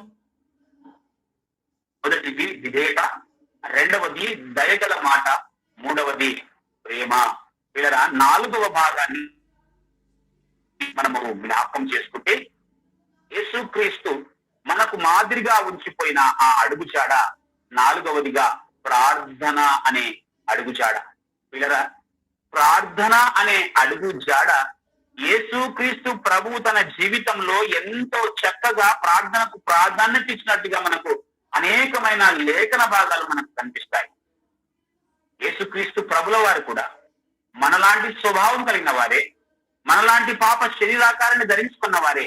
కానీ ఆయన పాపమునకు చోటు తన శరీరమందు గాని తన హృదయంలో గాని ఇవ్వకుండా తన జీవితాన్ని ప్రార్థన కొరకు సమర్పించుకొని జీవించినట్లుగా మనము లేఖన భాగాల్లో చూస్తూ ఉన్నాం. ప్రేమైన దేవుని పిల్లరా, లూకా సువార్త 6వ అధ్యాయము, లూకా సువార్త 6వ అధ్యాయము 12వ వచనాన్ని మనము జ్ఞాపకం చేసుకుంటే, యేసుక్రీస్తు ప్రభుల వారు తన జీవితంలో ప్రార్థనకు ఎంత ప్రాధాన్యత ఇచ్చాడో మనకు ఈ లేఖన భాగంలో మనము గ్రహించవచ్చు. లూకా సువార్త 6వ అధ్యాయము 12వ వచనం, ఆ దినముల యందు ఆయన ప్రార్థన చేయుటకు కొండకు వెళ్లి దేవుని ప్రార్థించుటయందు రాత్రి గడిపెను. పిల్లరా, యేసుక్రీస్తు ప్రభుల వారు రాత్రంతా కూడా ప్రార్థన చేశాడని లేఖన భాగం మనకు సెలవిస్తా ఉంది. మళ్ళీ పౌలు ఏం చేశాడంటే, అనేకమైన పట్టణాలు మనకు ఉన్నాయి. పౌలు 12 గంటలు ఉంది, ఇదిగో సువార్త ప్రకటించినప్పుడు వెళ్దాము రండి అని ఆయన శిష్యులను పురిగొల్పుతున్న మాటలు మనం చూస్తూ ఉన్నాం. ఆయన పగులంతా కూడా సువార్త, రాత్రంతా కూడా ఆయన ప్రార్థనలో గడిపే ఆ జీవితాన్ని మనము చూసినప్పుడు ఆయన అడుగు జాడలలో మనము కూడా అడుగు పెట్టాలన్న విషయాన్ని మనకు నేర్పిస్తూ ఆ ప్రార్థన అనే అడుగును నేను కలిగి ఉండాలని దేవుడు హెచ్చరిస్తూ ఉన్నాడు. ఇదే వాక్య భాగమును మార్కు సువార్త 1వ అధ్యాయము, మార్కు సువార్త 1వ అధ్యాయము 35వ వచనంలో కూడా ఆయన పెందల కడనే లేచి ఇంకను చాలా చీకటి ఉండగానే బయలుదేరి అరణ్య ప్రదేశమునకు వెళ్లి అక్కడ ప్రార్థన చేయించుండెను. ఈ విధంగా వచనాలు ఎన్నో మనకు కనిపిస్తూ ఉన్నాయి. ఆయన ప్రార్థన జీవితాన్ని మనకు నేర్పిస్తూ ఉన్నాయి. అలాగైతే నేను ప్రార్థన జీవితమును కలిగి ఉన్నామా? యేసుక్రీస్తు ప్రభుడు అంతటి ఆయనకు ప్రార్థన అవసరమైనది. నేను ప్రార్థన కలిగిన జీవితం జీవించలేకపోతే ఆయన స్వరూపంలోనికి మనం మారలేము. పిల్లరా, ఒకసారి జ్ఞాపకం చేసుకోండి, ఆయన అడుగు జాడలలో ప్రార్థన అనే అడుగు జాడలకు నేను రావాలని ఆయన ఆహ్వానిస్తూ ఉన్నాడు. అసలు మనం ప్రార్థన ఎందుకు చేయాలి అని ఒకసారి మనము ఆలోచిస్తే, లూకా సువార్త 21వ అధ్యాయము ప్రార్థన మనం ఎందుకు చేయాలో మనకు దేవుడు నేర్పిస్తున్నాడు. లూకా సువార్త 21వ అధ్యాయము 36వ వచనంలో మనము జ్ఞాపకం చేసుకుందాం. లూకా సువార్త 21వ అధ్యాయము 36వ వచనం, కాబట్టి మీరు జరగబోవు వీటి నెలలను తప్పించుకొని మనుష్య కుమారుని ఎదుట నిలబడుటకు శక్తి గల వారగునట్లు ఎల్లప్పుడూ ప్రార్థన చేయించు మెలకువగా ఉండుడని చెప్పెను. ఎందుకు ప్రార్థన చేయాలండి? మనము ఎల్లప్పుడూ ప్రార్థన ఎందుకు చేయాలంటే, మనుష్య కుమారుని ఎదుట నిలబడుటకు శక్తి గల వారగునట్లు. దేవుని ఎదుట మన జీవితము ముగించుకున్న తరువాత దేవుని ఎదుట మనం నిలబడాలంటే ప్రార్థనా జీవితాన్ని కలిగి ఉండాలని దేవుని వాక్యము మనకు హెచ్చరిస్తా ఉంది. మరొక మాట, మత్తయి సువార్త 26వ అధ్యాయము 41వ వచనంలో మనము చూస్తే, 26వ అధ్యాయము 41వ వచనాన్ని మనము జ్ఞాపకం చేసుకుంటే, మీరు శోధనలో ప్రవేశించకున్నట్లు మెలకువగా ఉండి ప్రార్థన చేయుడి అని మాట్లాడుతున్నాడు. విశ్వాసకి ప్రార్థన జీవితము ఎంతో అవసరం అన్న విషయాన్ని బైబిల్ లేఖనాలు మనకు తెలియజేస్తా ఉన్నాయి. చాలా మంది విశ్వాసులు వాక్యం చెప్పడానికి, వాక్యము వినడానికి ఇష్టపడతారు, మీటింగ్లకు పోవడానికి ఇష్టపడతారు, కార్యక్రమాలు చేయడానికి ఇష్టపడతారు. కానీ ప్రార్థన మీటింగ్, ప్రార్థన కూడిక అంటే ఆ ఉపవాస ప్రార్థన కావచ్చు, లేదా ప్రార్థన మాత్రమే ఈ రోజు ప్రార్థన యవనస్తుల కేవలము ఉపవాస ప్రార్థన, లేదంటే మరే సందర్భంలో అయినా ప్రార్థన మాత్రమే ఉందంటే ప్రార్థనకు అనేకులు కూడా తమ హృదయాలలో చోటు ఇవ్వని పరిస్థితి. దేవుడు మెలకువగా ఉండి ప్రార్థించండి అని చెప్తే చాలా మంది విశ్వాసులు ప్రార్థన జీవితమును కోల్పోయే పరిస్థితిలో ఉన్నారు. వాక్యం చదువుతారు, పాటలు పాడుతారు, సంఘానికి వస్తారు, యేసు క్రీస్తు వారు చూపించిన ఆ ప్రార్థన జీవితాన్ని కలిగి జీవించలేక వెనుతిరిగి వెళ్ళిపోతున్న పరిస్థితిని మనం చూస్తున్నాం. పిల్లరా, అటు వారిని మనం మరలా తీసుకుని వచ్చి ప్రార్థన పరులుగా మార్చాల్సిన బాధ్యత సేవకులుగా మనకు ఉందన్న విషయాన్ని జ్ఞాపకం చేస్తూ, విశ్వాసులుగా మనము యేసుక్రీస్తు ప్రభుల వారు ఏ విధంగా అయితే జీవించారు, ఆయన జీవితంలో అయితే కలిగి జీవిస్తున్నాడు, ప్రార్థన, విధేయత, దయగల మాటలు, ప్రేమ, ఇవన్నీ కూడా మనం మన జీవితంలో అలవర్చుకొని అన్వయించుకొని జీవించాల్సిన అవసరము, ఆవశ్యకత ఎంతైనా ఉన్నదన్న విషయాన్ని మీకు జ్ఞాపకం చేస్తూ ఉన్నాను. పిల్లరా, ఈ విధంగా యేసుక్రీస్తు అడుగు జాడలను తెలుసుకుంటున్న మనము కూడా ఆ అడుగు జాడలలో మనము నడవవలసిన వారంగా ఉండాలని దేవుడు ప్రేమపూర్వకంగా మనం హెచ్చరిస్తున్నాడు సుమా. ఇకపోతే మరొక అడుగు జాడను మనము జ్ఞాపకం చేస్తున్నాం, క్షమాపణ అనే అడుగు జాడ. పిల్లరా, క్షమాపణ అన్న విషయాన్ని జ్ఞాపకం చేసుకుంటే, క్షమించే యోగ్యత, అర్హత యేసుక్రీస్తు ప్రభుల వారు తప్ప మరెవరికి కూడా మనము ఆపాదించలేము. యేసుక్రీస్తు ప్రభుల వారు మన పాపములను క్షమించడానికి అధికారం కలిగిన వాడు.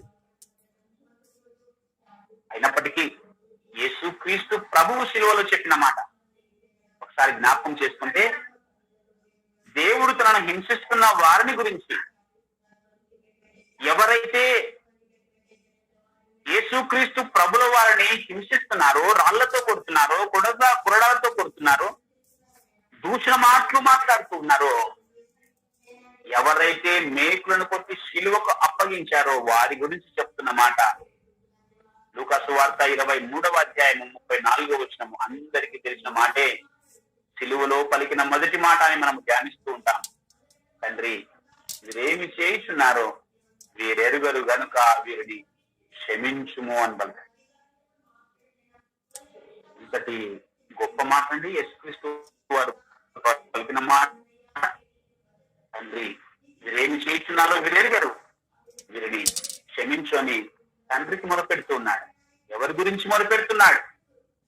ఆయన ఎవరైతే హింసించారో వారి గురించి ఆయన మొరపెడుతూ ఉన్నాడు.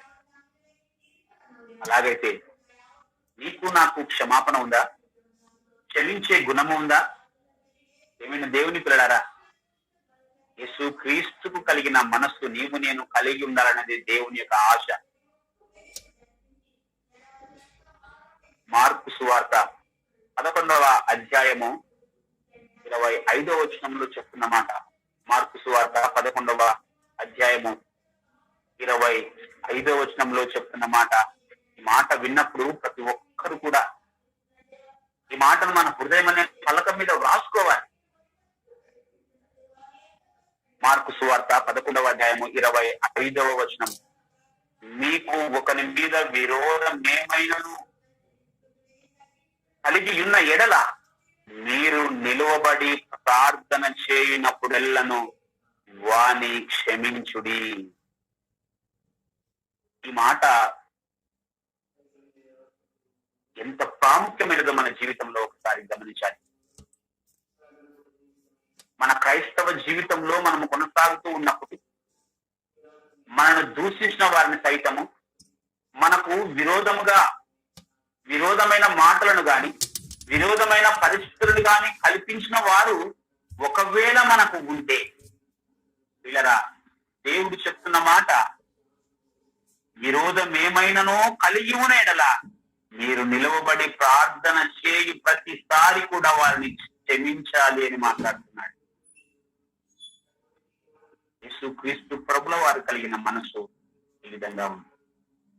ఆయన చెప్పాడు, చేశాడు. రోజు ఆయనను ధరించుకొని జీవిస్తున్న మనము ఎంతవరకు చేస్తున్నామన్న విషయాన్ని జ్ఞాపకం చేసుకోవాలి. ఎంతవరకు మనం చేస్తున్నాం? ప్రేమ కలిగి జీవిస్తున్నామా? క్షమిస్తున్నామా? విధేయత కలిగి జీవిస్తున్నామా? మన నోట బూతులు రాకుండా, తరసోక్తులు రాకుండా దయగల మాటలను మనం మాట్లాడుతున్నామా? మన మాట ఉప్పు వేసినట్టుగా ఉంటుందా? పిల్లరా, జ్ఞాపకం చేసుకోవాలి. నీకు విరోధి ఎవరైనా ఉంటే, ఒకవేళ నీ కుటుంబంలో విరోధి ఉన్నాడా, నీ సంఘంలో విరోధి ఉన్నాడా, నీ ఇరుగు పొరుగు ఇంట్లో విరోధి ఉన్నాడా, నీ ఎదుటింట్లో విరోధి ఉన్నాడా, నీ వీధిలో విరోధి ఉన్నాడా, సమాజంలో విరోధి ఉన్నాడా నీకు, అలాగైతే నీవు క్షమించవలసిన బాధ్యత నీ మీద ఉందని దేవుడు సెలవిస్తూ ఉన్నాడు. నీవు ప్రార్థన చేయి ప్రతిసారి అతన్ని క్షమించాలని మాట్లాడుతున్నాడు. ఏమైనా దేవుని పిల్లలారా, క్షమాపణ అనేది చాలా అవసరం మానవునికి. ఒకానొక సందర్భంలో యేసుక్రీస్తు ప్రభుల వారు తన శిష్యులతో చెప్తున్న మాట, శిష్యులు మాట్లాడుతూ 7 మార్ల వరకు సహోదరుని క్షమిస్తే సరిపోతుందా అని అంటే, యేసుక్రీస్తు ప్రభుల వారు చెప్తున్న మాట ఆ వచన భాగాలు మత్తయి సువార్త 18వ అధ్యాయము 21, 22 వచనాల్లో మనకు కనిపిస్తాయి. ఒకసారి మనము ఆ లేఖన భాగాన్ని జ్ఞాపకం చేసుకుందాం. మత్తయి సువార్త 18వ అధ్యాయము 21, 22 వచనాలను మనము జ్ఞాపకం చేసుకుందాం. ఆ సమయమున పేతురు ఆయన యుద్ధకు వచ్చి, ప్రభువా, నా సహోదరుడు నా ఎడల తప్పిదము చేసిన ఎడల నేను ఎన్ని మార్లు అతని క్షమించవలను అని పేతురు యేసుక్రీస్తు ప్రభుల వారిని అడిగినప్పుడు, ఆయన మరలా పేతురు ఏమంటాడు, 7 మార్లు మత్తుకా అని ప్రశ్నిస్తున్నాడు అని అడిగాను. అప్పుడు యేసుక్రీస్తు చొరవ చేసుకుని మాట్లాడుతున్న మాట, అందుకు యేసు అతనితో ఇట్లనేను, ఏమన్నాడు, 7 మారుల మట్టుకే కాదు 70 ఏళ్ల మారుల మట్టుకని నీతో చెప్పుచున్నాను. 70 ఏళ్ల మారుల మట్టుకు, 70 ఏళ్ల మారుల మట్టుకు అంటే మనకు ఒక మాట గుర్తు రావాలి. మనిషిని ఆయుష్ 60-70 సంవత్సరములే.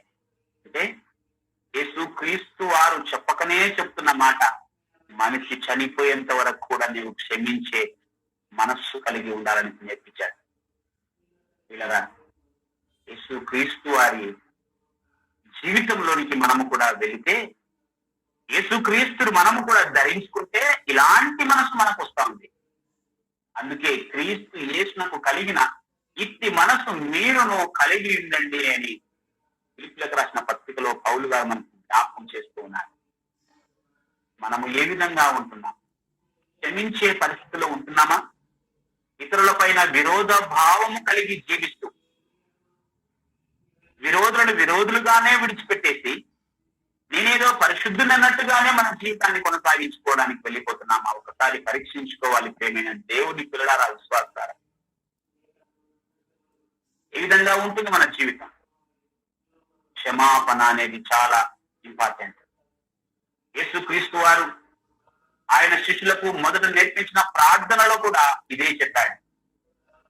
మేము మా రుణస్తులను క్షమించిన ప్రకారము మీరు మా రుణములను క్షమించండి. మొదట మనం ఏమి చేయాలి? మనకు ఎవరైతే రుణస్తులుగా ఉన్నారో, మనకు ఎవరైతే విరోధంగా ఉన్నారో వారిని క్షమించాలి. తర్వాతనే దేవా మమ్మల్ని క్షమించని అడగాలి. ఈ వచన భాగంలో కూడా ఇదే మనకు కనిపిస్తా ఉంది. మార్కు సువార్త 11వ అధ్యాయంలో కూడా ఇదే మాట కింది భాగంలో మనకు అదే కనిపిస్తా ఉంది. 26వ వచనంలో, అప్పుడు పరలోకమందున్న మీ తండ్రియు మీ పాపములను క్షమించును అని మాట్లాడుతున్నాడు. ప్రేమైన దేవుని పిల్లలారా, క్షమించే మనస్సు నేను కలిగి ఉండాలి. యేసుక్రీస్తు ప్రభుల వారు క్షమించండి, 70 ఏళ్ల మారుల మట్టుకు క్షమించండి అని మాట్లాడుతున్నాడు. అలాగైతే నేను ఏ విధంగా ఉంటున్నాం? విరోధ భావం కలిగి జీవిస్తూ ఉంటున్నామా? సహోదరుని ప్రేమించే పరిస్థితిలో ఉంటున్నామా? సహోదరుని ద్వేషిస్తూ ఉంటున్నామా?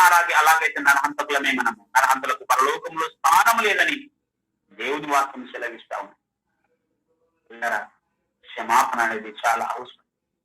దేవుడు మనకు స్వయంగా చెప్తున్నాడు వాక్యం ద్వారా. నీవు ప్రార్థన చేయి ప్రతిసారి నీ సహోదరుని, నీ విరోధిని, నీకు ఎవరైతే నీకు భంగం కలిగి చేసే పరిస్థితుల్లో ఉన్నారో వారందరినీ కూడా నీవు క్షమించాలి అని సెలవిస్తున్న మాట రాత్రికాలం వేళలో మా హృదయంలో రాసుకోవాలని మీకు జ్ఞాపకం చేసుకున్నాను. వీళ్ళరా, అదే మత్తయి సువార్త 18వ అధ్యాయము 35వ వచనాన్ని జ్ఞాపకం చేసుకున్నాం. మీలో ప్రతివాడును తన సహోదరుని హృదయపూర్వకముగా క్షమింపనెడల నా పరలోకపు తండ్రియు ఆ ప్రకారమే మీ ఎడల చేయనను అని మాట. యేసుక్రీస్తు వారు స్వయంగా చెప్తున్న మాట ఇది. హృదయపూర్వకంగా నీ సహోదరుని నువ్వు క్షమించకపోతే నా పరలోకపు తండ్రి కూడా అదే విధంగా నీకు చేస్తాడు అని మాట్లాడుతున్నాడు. నిన్న దేవుని పిల్లలారా, క్షమాపణ అనేది చాలా అవసరం. యేసుక్రీస్తు అడుగు జాడలో ఒక అడుగు జాడ క్షమాపణ అనే అడుగు జాడ. నీవు నేను ఆ అడుగు జాడలో అడుగు పెట్టడానికి సిద్ధంగా ఉన్నామా? ఆల్రెడీ నువ్వు సిద్ధపాటుతో ఉంటూ అడుగు పెడుతూ ఉంటే మంచిదే, దేవుడు అందుని బట్టి సంతోషిస్తాడు. కానీ ఇది వరకు యేసుక్రీస్తు ప్రభుల వారి అడుగు జాడలలో లేకుండా నామకార్థమైన జీవితం జీవిస్తూ దేవునికి విరోధ భావం కలిగి జీవిస్తూ ఉన్నట్లయితే ఈ మాటలు వింటున్న నీవు నేను కూడా దేవునికి దగ్గరగా సమీపలుగా రావాలని ఆయన ఇష్టపడుతూ ఉన్నాడు. అందుకొరకే ఈ మాటలు నీకు వినిపిస్తూ ఉన్నాడు. నేను దేవుని పిల్లరా, ఆయన అడుగు జాడలు మనకు మాదిరికరంగా ఉంచిపోయాడు. మనము ఏదో ఆలోచించాల్సిన అవసరం లేదు. ఏ విధంగా చేయాలబ్బా అని మనము గింగుడుకోవాల్సిన అవసరం లేదు. మాదిరికరంగా ఉదాహరణ మనకు ఉంది. మ్యాథ్స్ లో ఒక ప్రాబ్లం మనం చూసినప్పుడు మ్యాథ్స్ రాని వారికి అయితే అది ప్రాబ్లం గా ఉంటది. ఆల్రెడీ ఉదాహరణ ఈ విధంగా చేయనప్పుడు చాలా ఈజీగా ఉంటది. దానికి మనము నెత్తి పీకోవాల్సిన అవసరం లేదు. అదే విధంగా మనకు కూడా మనము ఏ విధంగా ఉండాలో యేసుక్రీస్తు మనకు మాదిరిగా చూపించిపోయాడు. మనము చేసేదంతా ఇప్పుడు ఆయన్ను పోలి నడుచుకోవడం, ఆయనతో నడవడం, ఆయనలో ఉండడం. ఇది మాత్రమే మాదిరికరమైన జీవితాన్ని మనకు చూపించిపోయిన ఆ ప్రభువును అడుగు జాడలో మనం అడుగు వేయడమే. అదేమన్నా కష్టమా అండి? అడుగు జాడలలో అడుగు వేయాలి. నా కాడి సులువు అని మాట్లాడుతున్నాడు. నా ఎద్దకు వచ్చి నేర్చుకోండి అని మాట్లాడుతున్నాడు. మరి ఆయన కాడి సులువైన కాడిని మోయడానికి మనం ఇష్టపడదామా? ఆయన మనస్సు కలిగి జీవించడానికి మనం ఇష్టపడదామా? ఏమైనా దేవుని పిల్లలారా, సమయము అయిపోతా ఉంది కనుక మరొక అడుగు గురించి మనం నేర్చుకున్నాం. మరొక అడుగు విశ్వాస జీవితంలో సేవకులుగా, క్రైస్తవులుగా, క్రీస్తు యేసులోనికి వచ్చిన వారికి చాలా ప్రాముఖ్యమైన అడుగు జాడ సువార్త ప్రకటించడం. సువార్త ప్రకటించడం అనేది చాలా ప్రాముఖ్యమైన అడుగు జాడ. మార్కు సువార్త 1వ అధ్యాయము 38వ వచనంలో మనము జ్ఞాపకం చేసుకుంటే, మార్కు సువార్త 1వ అధ్యాయము 38వ వచనంలో యేసుక్రీస్తు ప్రభుల వారు ఎందు నిమిత్తము భూలోకంలోనికి వచ్చాడో మనకు నేర్పిస్తూ ఉన్నాడు పరిశుద్ధాత్మ దేవుడు. 38వ వచనం, ఆయన ఇతర సమీప గ్రామములలోను నేను ప్రకటించినట్లు వెల్లుదము రండి, ఎందు నిమిత్తమే కదా నేను బయలుదేరి వచ్చినని వారితో చెప్పాను. దానికి సహాయకరంగా మరొక మాట లూకా సువార్త 4వ అధ్యాయము ఇలాంటి మాటని మనకు కనిపిస్తా ఉంది. 4వ అధ్యాయము 43వ వచనాన్ని కూడా మనం జ్ఞాపకం చేసుకుందాం. ఆయన నేను ఇతర పట్టణములలోను దేవుని రాజ్య సువార్తను ప్రకటించగలను, ఇందు నిమిత్తమే నేను పంపబడినని వారితో చెప్పాను. ఏమైనా దేవుని పిల్లలారా, సువార్త ప్రకటించడం అనేది యేసుక్రీస్తు వారికి ఆయన జీవితంలో చాలా ప్రాముఖ్యమైనది. ఎందుకంటే నశించిన దానిని వెదకి రక్షించడానికి మహాదేవుడైన యేసుక్రీస్తు ప్రభుల వారు శరీరధారిగా ఈ లోకానికి వచ్చి ఆయన సువార్త ప్రకటిస్తూ అనేకులను తన శిష్యులుగా తయారు చేస్తూ దేవుడి వైపు అనేకులను ఆయన తిప్పుతూ ఆయన జీవితాన్ని, ఆయన ప్రాణం పెట్టకుండా ఆయన వెనుకాడకుండా తన ప్రాణం మన కొరకు పెట్టాడు. ఇందుకొరకే నేను వచ్చాను అని మాట్లాడుతున్నాను. సువార్త ప్రకటించడానికే నేను వచ్చాను అని మాట్లాడుతున్నాను. ఏమైనా దేవుని సంగమా విశ్వాసులారా, యేసుక్రీస్తును పోలి నడుచుకుంటున్న మనము ఆయన ఆరోహణమై ఆయన వెళుతూ ఆజ్ఞ రూపంలో చెప్పబడిన మాట గుర్తున్న మనము ఆ మాట సర్వలోకానికి వెళ్లి సర్వసృష్టికి సువార్తను ప్రకటించుడి, అనేకులను నాకు శిష్యులుగా తయారు చేయండి అని చెప్పిన మాట మన జీవితంలో పని చేయాలి. మనం ఆ మాటను మర్చిపోకూడదు. ఏమైనా దేవుని పిల్లలారా, యేసుక్రీస్తు చెప్పిన మాట ప్రకారం నడుచుకుని అట్టి మనస్సు మనకు కలగాలని మనం ప్రార్థించుకోవాలి. మనము అనేకులకు సువార్త ప్రకటించే వారిగా ఉండాలి.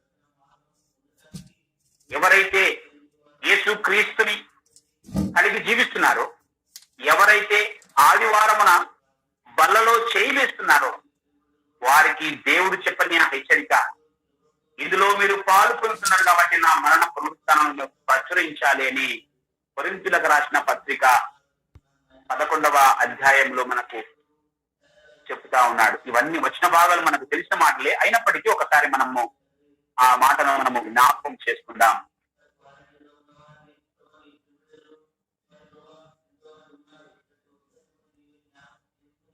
ఆ 26వ వచనం, కొరింథీయులకు రాసిన పత్రిక మొదటి పత్రిక 11వ అధ్యాయము 26వ వచనము. మీరు ఈ రొట్టెను తిని ఈ పాత్రలోని త్రాగునప్పుడెల్లా ప్రభువు వచ్చే వరకు ఆ ప్రచురించుదురు అని మాట్లాడుతున్నాడు. ఏమైనా దేవుని విశ్వాసులారా, దేవుని సేవకులారా, సహోదరులారా, సహోదరులారా, ఈ మాట మన హృదయంలో తాకట్లేదా? యేసుక్రీస్తు ప్రభుల వారు చెప్పిన మాట, సువార్త ప్రకటించండి అని చెప్పిన మాట, వారవారము బలలో చేయి వేస్తున్న మనము కేవలము రొట్టె రసము తినువారముగా ఉండి మనము వెనక్కి వెళ్లకుండా ఆయన మరణ పునరుత్థానం ప్రచురించే వారిగా ఉండాలని ఆజ్ఞ రూపంగా చెప్తున్నట్టుగా మనకు అనిపించడం లేదా? వీళ్ళరా, మనము సువార్త ప్రకటించే వారిగా ఉండాలి. కొందరినైనా అగ్నిలోకి పడిపోతున్న వారిని, కొందరినైనా లాగుటకు నీవు సిద్ధపడాలి అని మాట్లాడుతున్నాడు. వీళ్ళరా, నీ జీవితం ఏ విధంగా సాగిపోతాం? నీవు రక్షించబడి, కేవలం నీ కుటుంబం మాత్రమే రక్షించబడి, నేను ప్రభులో ఉన్నాను నీవు అదే విధంగా కొనసాగుతూ ఉంటావా? అది ఒక రకంగా మంచిదే, కానీ దేవుడు చెప్పిన మాటకు పరిపూర్ణత అందులో లేదన్న విషయాన్ని మనం జ్ఞాపకం చేసుకోవాలి. బల్లలో చేయిస్తున్న నీవు నేను ఆయన మరణ పునరుత్థానం ప్రచురించే వారిగా ఉండాలని ఆయన చెప్పిన మాట. సర్వలోకానికి వెళ్లి సర్వ సృష్టికి సువార్తను ప్రకటించండి, అనేకులు నాకు శిష్యులుగా తయారు చేయండి అని చెప్పిన మాట జ్ఞాపకం రావాలి. కేవలం మనం మాత్రమే రక్షించబడి, ప్రమాదం నుంచి మనం మాత్రమే రక్షించబడి, నేను ప్రమాదంలో లేను అని ఒకవేళ నీవు సాటిస్ఫైడ్ అయితే అది పరిపూర్ణత కాదన్న విషయాన్ని నీకు జ్ఞాపకం చేస్తున్నా. పిల్లరా, మనము వీధిలో ఒక బండి మీద వెళ్తున్నప్పుడు ఒకవేళ సైడ్ స్టాండ్ తీసుకొని మనం వెళితే ఆ వీధిలో ఎంత మంది నీకు జ్ఞాపకం చేస్తారో, అయ్యా సైడ్ స్టాండ్ తీసుకో, అయ్యా సైడ్ స్టాండ్ తీసుకొని నీవు ఆ వీధి దాటే లోపలనే ఒకవేళ నిలబడతారో అందులో 90% మెంబర్స్ నీకు ఖచ్చితంగా నీకు ప్రమాదం ఉంది, సైడ్ స్టాండ్ తీసుకొని వెళ్ళు అని హెచ్చరికనిస్తారు. ఎందుకు అని హెచ్చరిస్తారు? ఆ సైడ్ స్టాండ్ అదే విధంగా ఉంటే నీవు ప్రమాదంలో పడతావు. నీవు బండిలో నుంచి కిందకు పడి కాళ్ళు చేతులు విరిగిపోయే అవకాశం ఉందని వాళ్ళు హెచ్చరిస్తూ ఉన్నారు. ఏమైనా దేవుని పిల్లలారా, యేసుక్రీస్తు చేత రక్షించబడి ఆయన రక్తము చేత నీవు నేను సిద్ధులుగా అయ్యి ఒక భయంకరమైన ప్రమాద స్థితిలో నుంచి బయటికి వచ్చిన నీవు నేను ఇతరులు ప్రమాద స్థితిలో ఉన్నారన్న విషయాన్ని వారికి గుర్తు చేయకపోతే అది సరైన విశ్వాసము కాదు.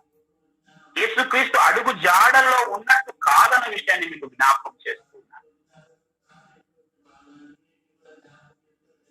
ప్రకటించే విషయంలో ఆయనకు అనేకమైన శ్రమ వస్తున్నప్పటికీ కూడా, భయంకరమైన కొడాదెబ్బలు తిరిగినప్పటికీ కూడా, రాళ్లతో కొట్టబడినప్పటికీ కూడా ఆయన మరణానికి దగ్గరయ్యి మరలా లేచి సువార్త ప్రకటిస్తూ, నేను సువార్త ప్రకటించకపోతే అయ్యో నాకు శ్రమ అని మాట్లాడుతున్నాను. ఏంటండి ఆ జీవితము ఏంటి? ఒక పౌరులాగా నీవు నేను బ్రతకాలి, యేసుక్రీస్తు ప్రభులాగా నీవు నేను బ్రతకాలి, ఒక పేతురులాగా నీవు నేను బ్రతకాలి, అపోస్తలులు జీవించిన ఆ జీవితాన్ని నీవు నేను కలిగి జీవించాలని ఈ రాత్రి కాలం వేళలో మనమంతా కూడా దేవుని వాక్యం చేత హెచ్చరించబడుతున్నాం. అందుకే చివరిగా మనం జ్ఞాపకం చేస్తున్నాం వచ్చిన భాగాన్ని. రాష్ట్ర మొదటి పత్రిక, పేతురు రాసిన మొదటి పత్రిక 2వ అధ్యాయము 21వ వచనాన్ని మనము చదువుకుందాం. చివరిగా, క్రీస్తు కూడా మీ కొరకు